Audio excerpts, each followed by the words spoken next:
we're ready. Okay. Here's the hanging carcass.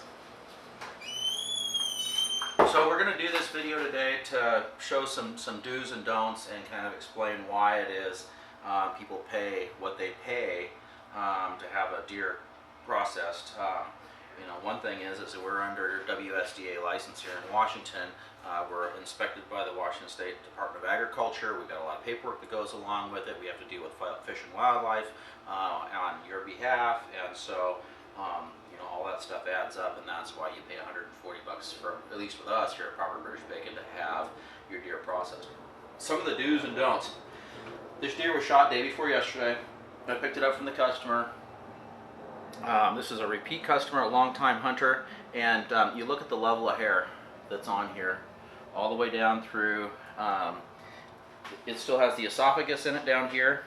That esophagus will rot all the meat in this general area to gangrene in 3 to 4 days. Okay, and the bung is still in this deer. That will rot out this entire area in 3 to 4 days. That bacteria gets out there and it just plays hell with the meat, and it makes it very, very difficult for us as a butcher to salvage anything for you. Your yields go way, way down.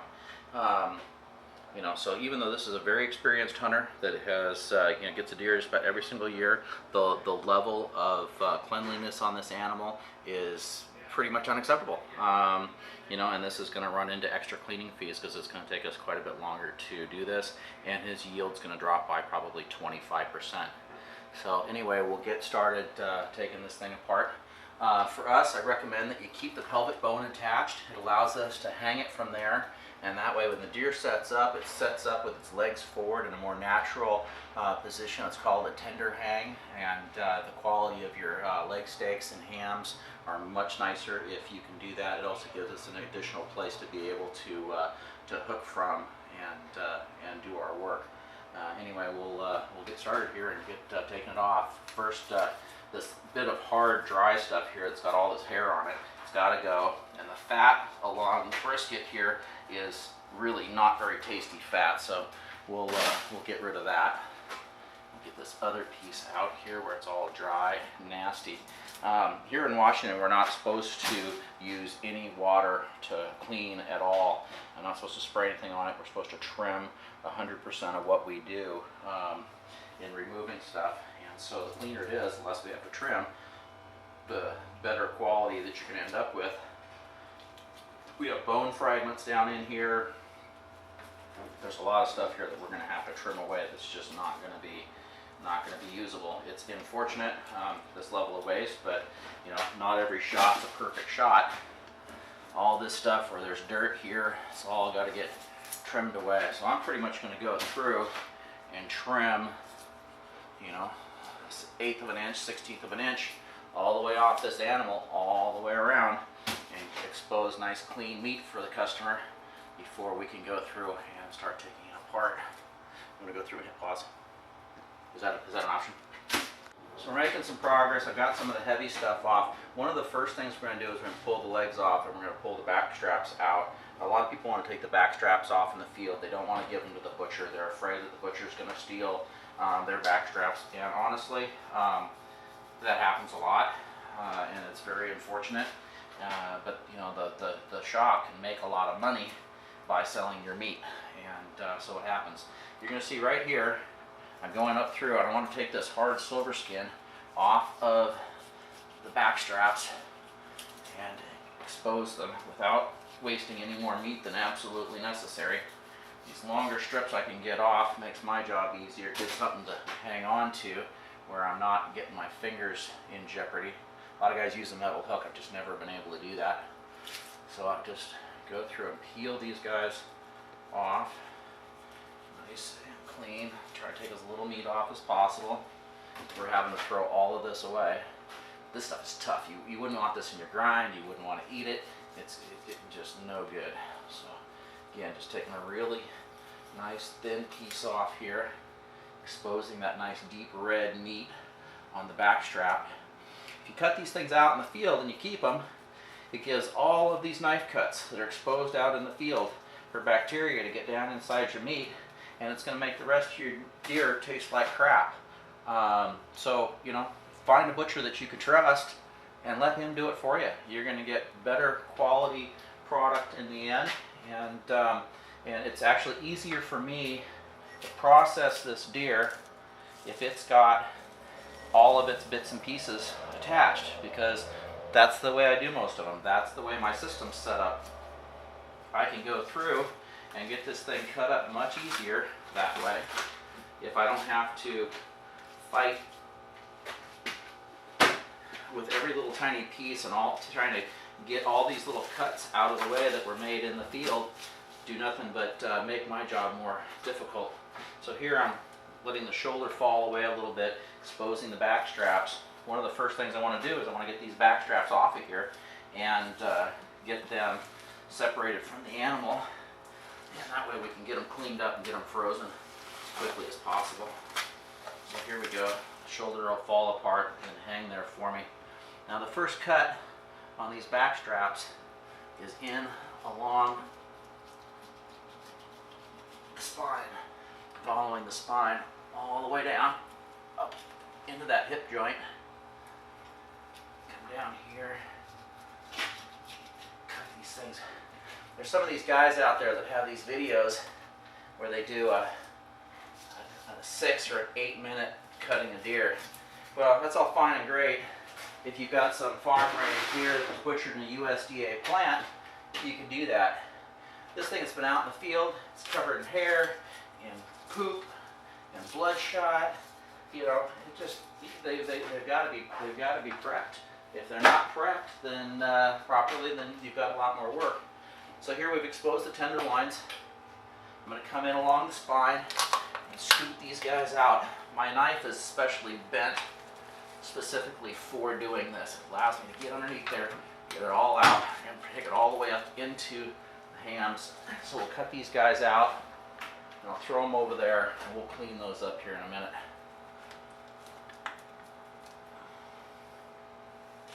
There we go. Get them right, just right to kind of pull out a little bit.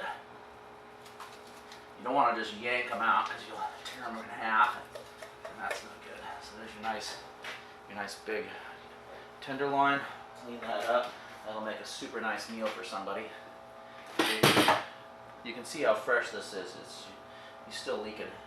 So I'm going to go in here along the flat ribs here and cut up underneath the hip socket, and I'll pull this out. Now I made that other cut previously that was in along the spine.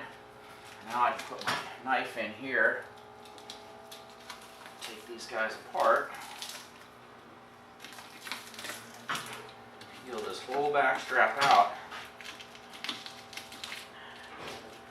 nice and clean, all the way up to the neck,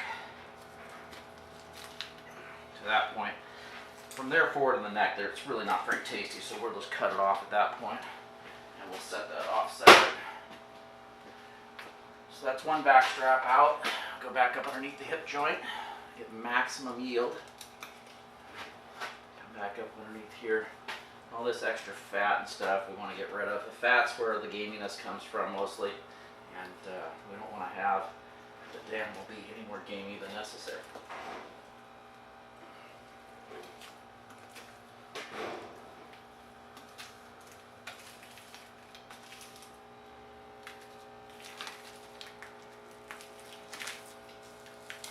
A lot of guys will just rip these out.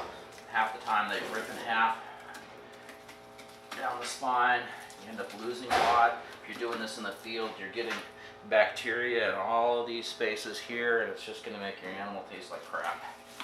People say, oh, I want my animal hung for 10 days. Well, this is not a cow.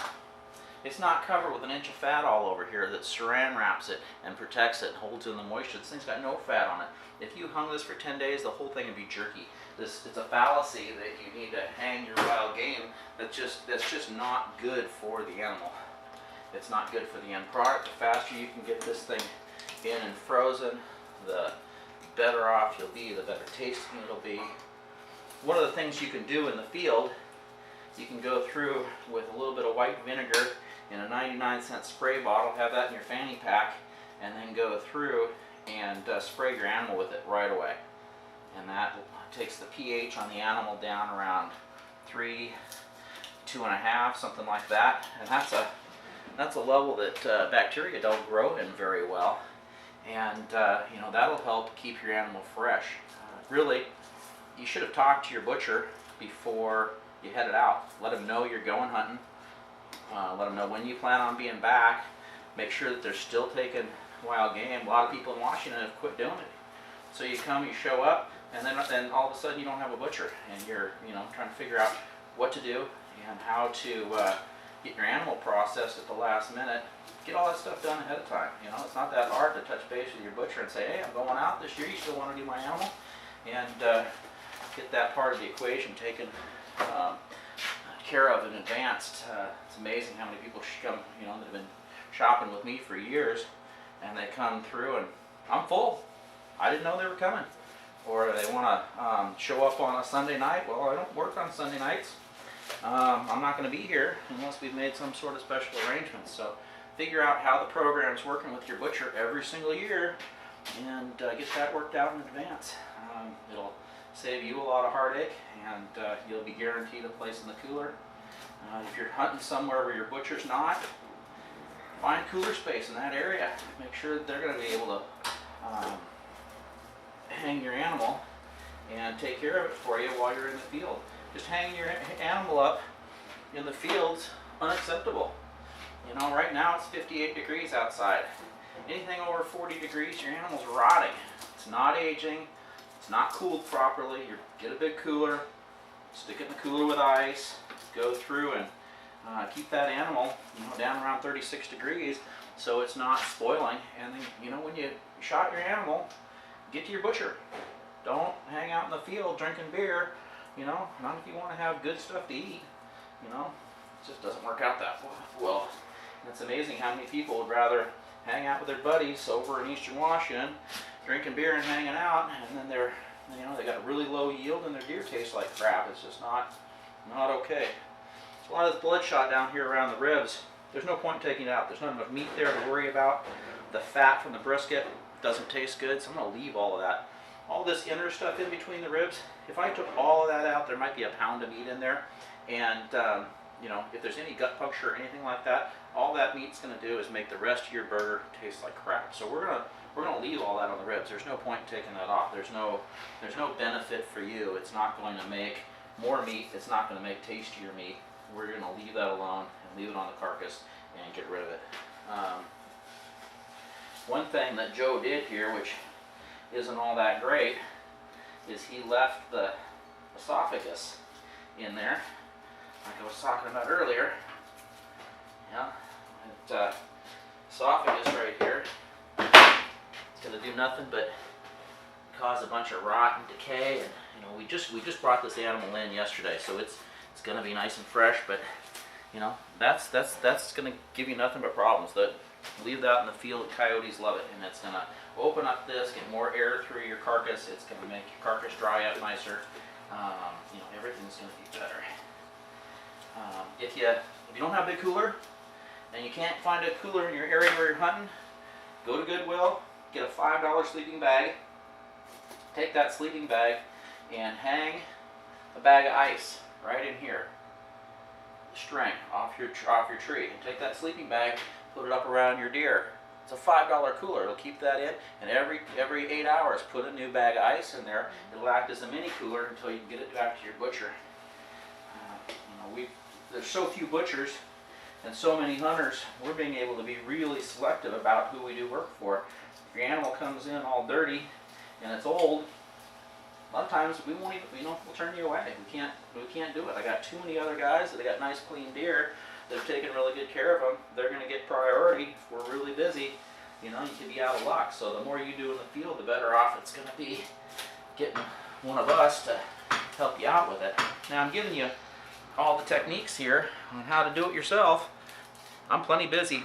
If you guys do your own, I don't blame you. So I'm just separating off the miscellaneous pieces. We'll get this carcass broke down. There is a tendon here that goes from the backbone down along the top of the neck. It's tougher than the hubs of hell. If that ends up in your grind, you're going to be chewing for weeks. So yeah, you're going to lose a little bit of meat, but your grind's going to be a lot better. So kind of work down through here, down to the bones, get this thing off. If you've got it at home, this chunk right here is going to make some of the best stew you're going to have. But I can't afford to spend 2 hours cleaning this thing up for what I'm getting paid. I got to keep moving. So that's that little tiny bit of meat, which is maybe quarter pound. You know, I can't justify taking that off of there for you, so it's going to be lost. So sorry, but that's just the way it works. So I'll get off as much as I can here for the time we have for this.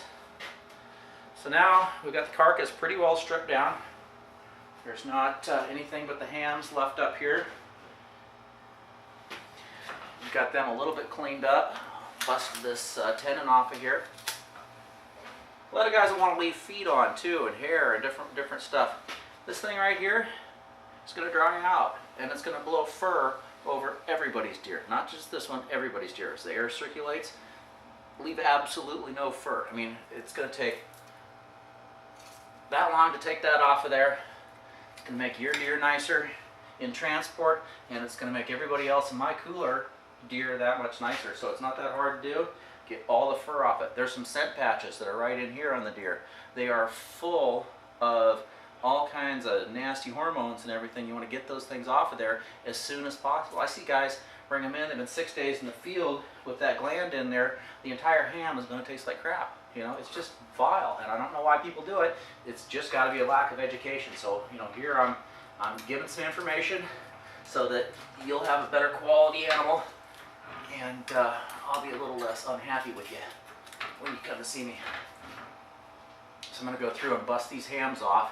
I got to be real careful because the sphincter is in here and it is full of goo. I don't think I can not puncture that with it hanging like this, so I'm going to pick it up and move it.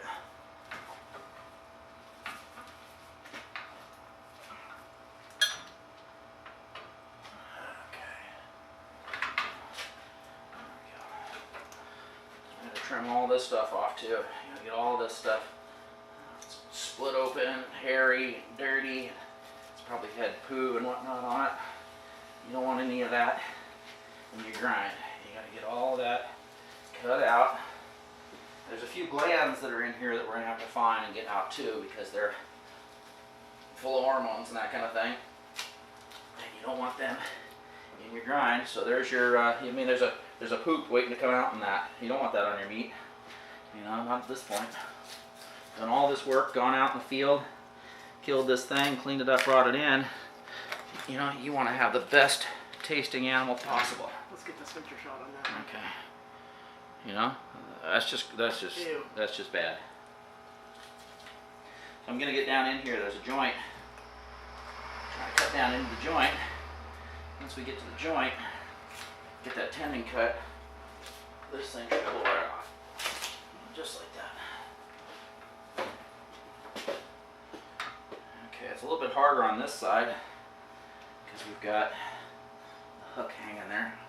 This carcass is going to want to fall on the ground, and I don't want it to do that until I'm ready.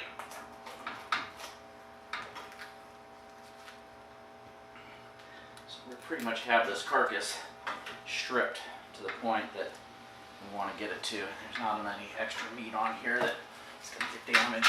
I'm not going to keep anything else that's there.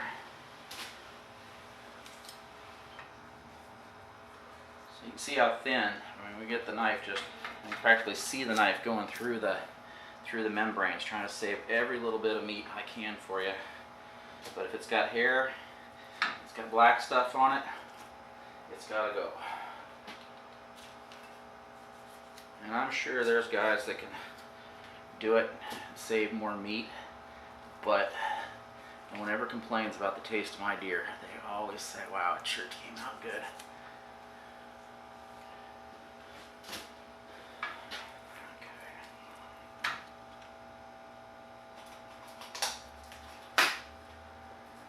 We gotta get down in the socket here, and it's hard to get down in the socket when it's hanging by the weight.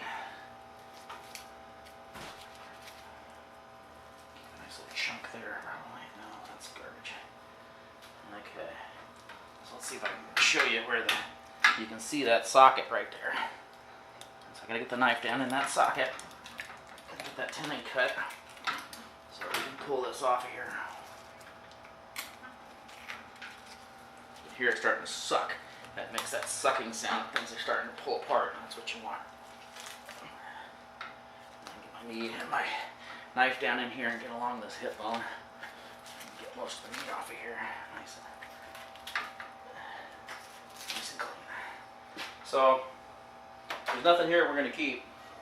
There's nothing worthwhile. Neck's pretty well clean. There's a little bit left on the ribs, but you really don't want to eat that. So we'll pack this up and get it out of here. You want to hit pause?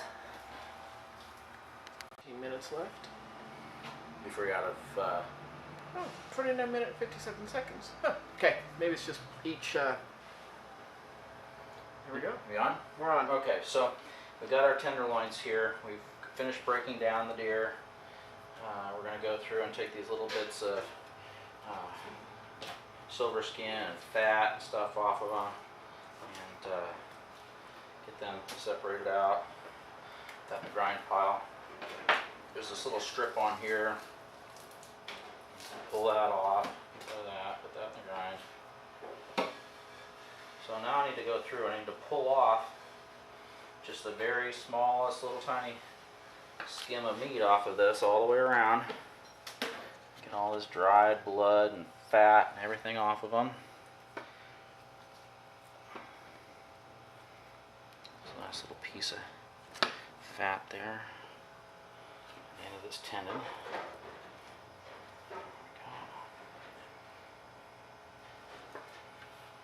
Knife's starting to get a little dull.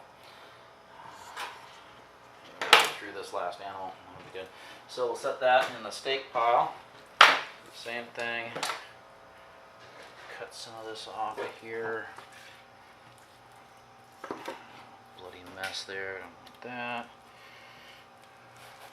Take that off. You see, I'm down to just like cutting membranes, just right between membranes. It's if you can do it, great. Sometimes a little meat comes off. That's just the way it happens.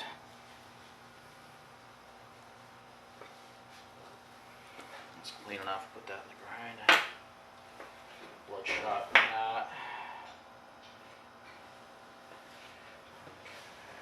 Junk. Okay, so that's all nice and cleaned up. Put that in there with the loins.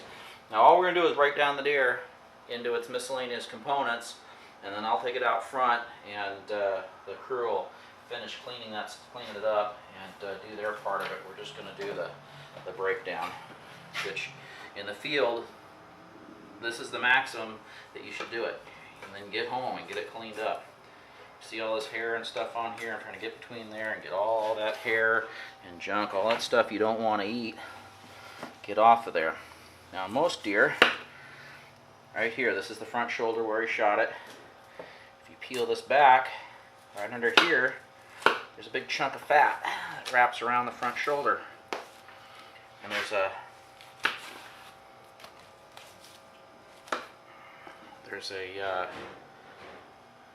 big gland in there that tastes like crap. You do not want that or any of the fat associated with it anywhere near what you're going to eat. So get that out of there. Got a bunch of bloodshot, a bunch of bone in here, and it sucks just to have to kind of go through and wholesale all this out. But there's lead from your bullet, everything else in here you don't want to eat. So it's got to go. You got to carve all the way around it a couple inches and get all this area exposed. There's a big blood vessel in here. You don't want to eat that big blood vessel. So we're going to get the shoulder blade here and a little bit of meat from the lower leg, and the rest of it's just gone. So what do we do about it? Can't imagine what these guys in Iraq and Afghanistan came back all shot up like this. I mean, look at all this damage. Jeez, how those surgeons put those guys back together, I got no idea. Miracle work. Of course, that's why I'm a butcher, not a surgeon. You take them apart, not put them back together? Yeah, no intent of putting them back together. Okay, so there we go. Get that out of there. shoulder blade. Now on the shoulder blade here, there's just a flat chunk of bone. Get down on that. It's kind of hollowed out, so you got to get your knife in there and get that hollowed out along there without cutting into this cartilage up here. You get that cartilage, you don't want that in your grind either. It just makes it chewy. So we got a piece of silver skin on the inside here that we're gonna have to get out of there. Again, I'm not going very carefully at this because I don't want to get any of this bloodshot and or any potential bullet fragments into the meat. It's really bad we have a metal detector and we can run it through the metal detector and make sure that we've gotten all the metal out of it. Particularly handy for bird season. So all this will get ground.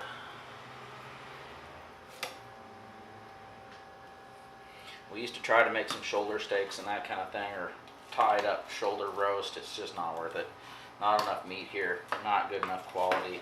You're better off to go through and just grind it all. I hate to throw it away, but it's gotta go. Okay, so here's a ham. Got a little bit more trimming to do on this ham. Gotta get all this black and silver skin and everything else out of it.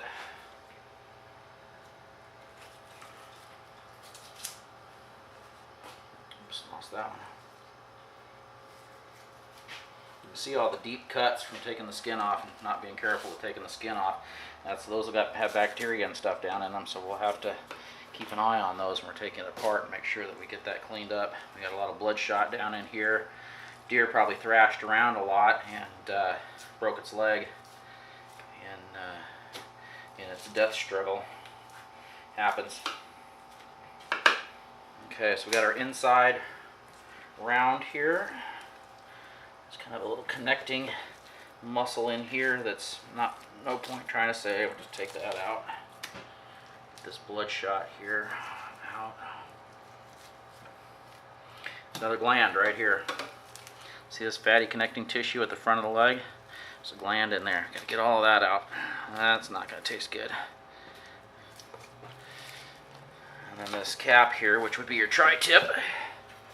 Gotta get that out of here. Take it off the sirloin.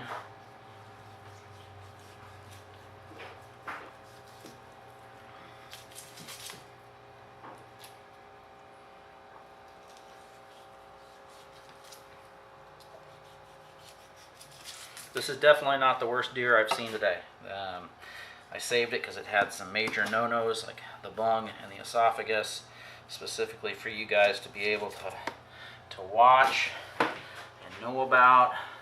But we had one that sat in the back of a pickup truck in 58-degree weather for 4 days this morning, and it smelled pretty bad.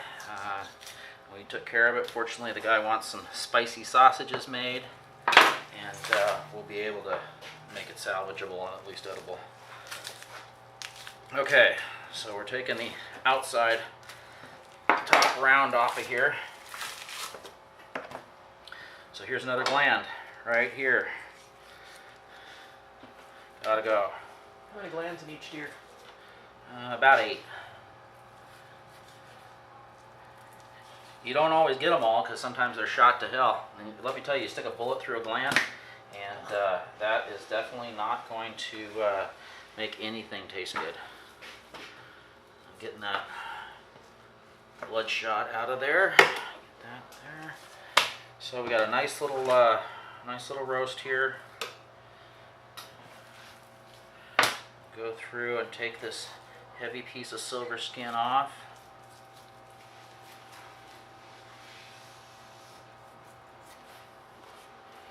Okay.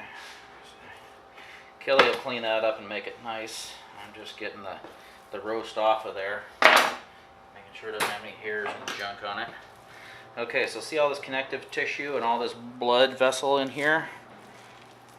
That's all gotta go.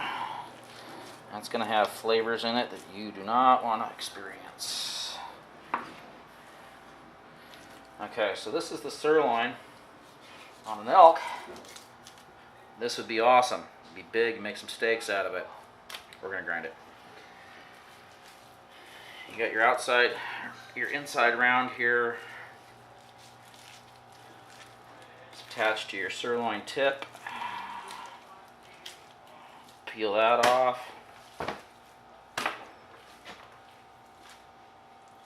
Square it up. Make the guys out front's job a little easier.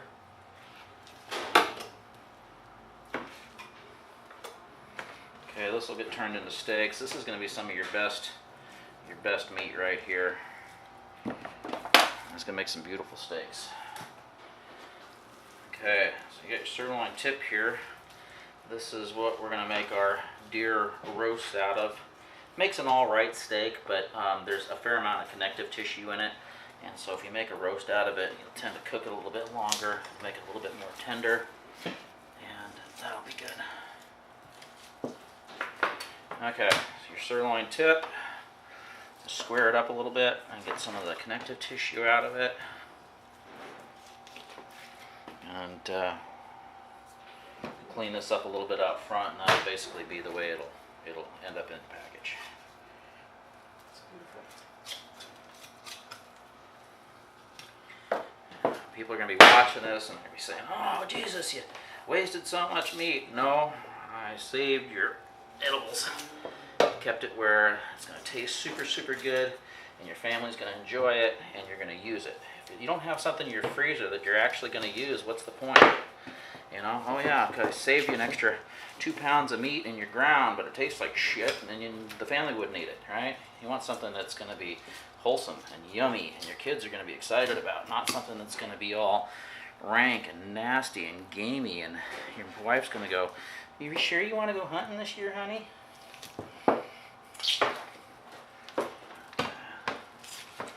Separate the kneecap off. Break this bone out of here.